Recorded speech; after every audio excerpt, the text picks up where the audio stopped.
এবারে সারা দেশে ঘটে যাওয়ার নানা ঘটনা নিয়ে টুকরো খবর জানাচ্ছেন মাসুম আল ইসলাম। উদ্ভাবন নির্ভর বাংলাদেশ গঠনে বিজ্ঞান ও প্রযুক্তি এই প্রতিপাদ্যকে সামনে রেখে সারা দেশের মতো বরিশালেও জাতীয় বিজ্ঞান ও প্রযুক্তি সপ্তাহ উদ্বোধন ও বিজ্ঞান বিষয়ক সেমিনার হয়েছে।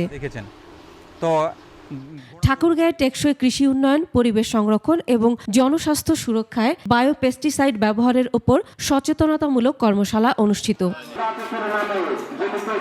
রংপুরের পীরগাছা হিজবুত তাহিদের ধর্মের আড়ালে ইসলাম বিদ্বেষী কর্মকাণ্ডের প্রতিবাদ করায় নিরীহ গ্রামবাসীর নামে মিথ্যা মামলা দিয়ে হয়রানির প্রতিবাদে মানববন্ধন ও বিক্ষোভ।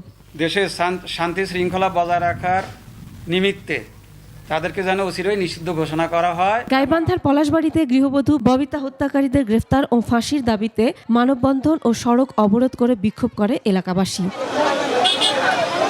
খুলনা বিএনএসবি চক্ষু হাসপাতালের ট্রাস্টি বোর্ডের চেয়ারম্যান ডাক্তার রফিকুল হক বাবলুর সাথে অসৌজন্যমূলক আচরণ ও অবৈধ অপসারণের প্রতিবাদে মানববন্ধন করে ডক্টরস অ্যাসোসিয়েশন অব বাংলাদেশ ড্যাব চুয়াডাঙ্গা জেলা শাখা। চট্টগ্রামের সিআরবিতে প্রাইভেট হাসপাতাল সহ কোনো স্থাপনা নির্মাণ করতে দেয়া হবে না বলে হুঁশিয়ারি দিয়েছে সিআরবি রক্ষা মঞ্চ। সকালে মানববন্ধন হয়। সিআরবি রাষ্ট্র সরকার কর্তৃক ঘোষিত হেরিটেজ, এখানে কখনো কোনো বেসরকারি স্থাপনা হওয়ার কথা না।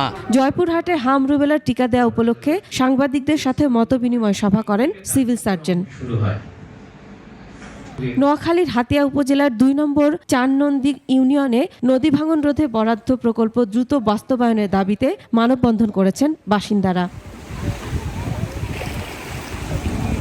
রাজবাড়ীতে ৫ দিন ব্যাপী বহুমুখী পাটপণ্য উৎকর্ষতা বিষয়ে কর্মশালা অনুষ্ঠিত হয়েছে।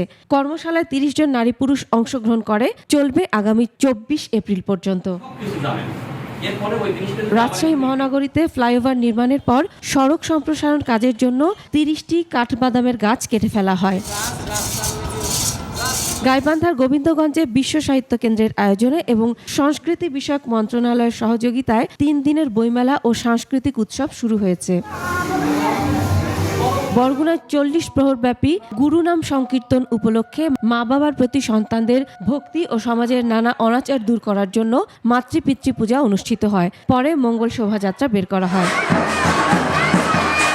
মাসুম আল ইসলাম, ডেস্ক রিপোর্ট, ২১ টেলিভিশন।